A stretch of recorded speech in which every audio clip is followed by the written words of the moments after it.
নমস্কার বন্ধুরা, ঘরগিন্নি অলরাউন্ডার চ্যানেলে সকলকেই স্বাগত। আজ আমি বানাচ্ছি পুঁটি মাছের একটা রেসিপি। আর এই পুঁটি মাছের রেসিপিটা খুবই মুখরোচক হয় এবং গরম ভাতের সাথে খেতে দারুণ লাগে। দেখো বন্ধুরা, এখানে আমি 150 গ্রাম মতো পুঁটি মাছ নিয়ে নিয়েছি। পুঁটি মাছটা খুব ভালো করে বেছে ধুয়ে পরিষ্কার করে নিয়েছি।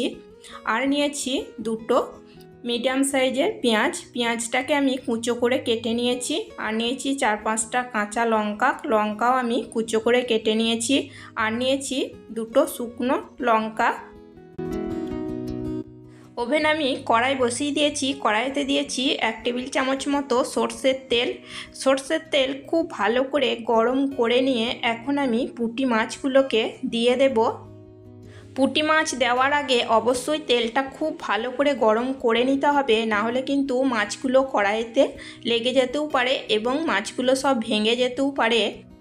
আমি দিয়ে দিয়েছি যে কাঁচা লঙ্কাগুলো কুচো করে রেখেছিলাম সেগুলো, আর দিয়ে দিলাম টেস্ট অনুযায়ী নুন, আর দিয়ে দিচ্ছি 1/2 চামচ হলুদের গুঁড়ো। গ্যাসের ফ্লেম আমি হাইতে রেখেছি। এখন আমি একটু নাড়াচাড়া করে নিচ্ছি। এই সময় যদি মিডিয়াম টু লো ফ্লেমে রাখা হয় তাহলে কিন্তু মাছগুলো সব ভেঙে যাবে, সেই জন্য আমি এখনও পর্যন্ত হাই ফ্লেম রেখে দিয়েছি। একটু নাড়াচাড়া করে নিয়ে আমি দিয়ে দিচ্ছি খুব অল্প পরিমাণ জলের ছিটে। খুব সামান্য পরিমাণ জলের ছিটে দিয়ে দিলে নুন এবং হলুদের গুঁড়োগুলো মাছের গায়ে খুব ভালো মতো লেগে যায় এবং মাছটা খুব ভালো মতো ভাজা হয়। দেখো বন্ধুরা, মাছের গায়ে নুন এবং হলুদের গুঁড়ো খুব ভালো মতো লেগে গেছে। দেখো, একটা মাছও কিন্তু ভাঙেনি। আমি একটু নাড়াচাড়া করে নিয়েছি। এখন আমি হাই ফ্লেমে রেখে দিয়েছি। নাড়াচাড়া করে নিয়ে এখন আমি মিডিয়াম টু লো ফ্লেমে মাছগুলোকে খুব ভালো মতো করে ভেজে নেব। খুবই সিম্পল এবং খুবই সহজই একটা রান্না। পুঁটি মাছ ভাজতে তোমরা প্রত্যেককেই জানো, কিন্তু আমি কিভাবে পুঁটি মাছ ভাজি সেটাই তোমাদের সাথে শেয়ার করলাম। মিডিয়াম টু লো ফ্লেমে 2 মিনিট মতো মাছগুলো ভেজে নেওয়ার পর এখন আমি দিয়ে দিয়েছি 1 চামচ মতো সর্ষের তেল দিয়ে আবারও আমি নাড়াচাড়া করে খুব ভালো করে ভেজে নিচ্ছি। আর এখানে ঝালের পরিমাণটা তোমরা তোমাদের পছন্দ মতো দিয়ে নেবে। আমার রেসিপি যদি তোমাদের ভালো লেগে থাকে তাহলে একটা লাইক করে দিও, সাবস্ক্রাইব করো, কমেন্ট করো এবং প্রচুর শেয়ার করে আমার পাশে থেকো। আমি এখনও এর মধ্যে পেঁয়াজ দিইনি, পেঁয়াজটা আমি পরে দিচ্ছি। আগে আমি পুঁটি মাছগুলো ভেজে নিচ্ছি। পুঁটি মাছ এবং পেঁয়াজ একসঙ্গে দিয়ে দিলে কোনোটাই ভালো মতো ভাজা হবে না, সেই জন্য আগে আমি পুঁটি মাছ ভেজে নিচ্ছি, তারপরে পেঁয়াজ দিয়ে ভেজে নেব। দেখো বন্ধুরা, পুঁটি মাছগুলো আমি বেশ মুচমুচে করে ভেজে নিয়েছি। এখন আমি নামিয়ে নিচ্ছি।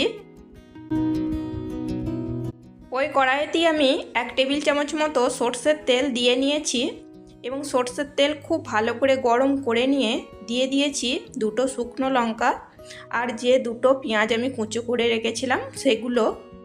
একটু নাড়াচাড়া করে নিচ্ছি। নাড়াচাড়া করে নিয়ে পেঁয়াজটা একটু আমি ভেজে নিচ্ছি। গ্যাসের ফ্লেম মিডিয়াম রেখেছি।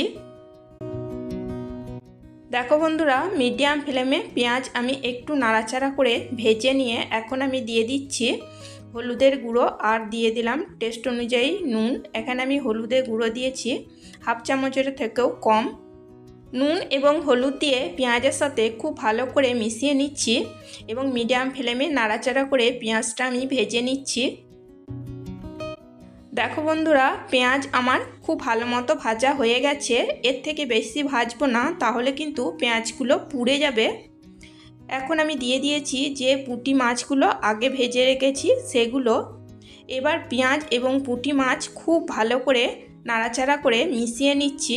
এখন আমি গ্যাসের ফ্লেমটা লোতে রেখেছি। এরকমভাবে পুঁটি মাছ পেঁয়াজ দিয়ে যদি ভাজা হয় তাহলে কিন্তু গরম ভাতের সাথে খেতে ভীষণ ভালো লাগে। তোমরা যদি এরকমভাবে পুঁটি মাছ ভাজা বানিয়ে না থাকো তাহলে একবার হলেও অন্তত বানিয়ে নিও, দেখবে খেতে খুবই ভালো লাগবে। পেঁয়াজ দিয়ে পুঁটি মাছ ভাজা আমার হয়ে গেছে। এখন আমি গ্যাসের ফ্লেমটা অফ করে দিয়েছি এবং নামিয়ে নিচ্ছি। খুবই সহজ একটি রান্না এবং খেতেও খুবই মুখরোচক হয়। আজকের মতো এই পর্যন্তই। আবার আসবো অন্য কোনো নতুন রেসিপি নিয়ে। সবাই সুস্থ থাকবে, ভালো থাকবে। চলো, টাটা, বাই।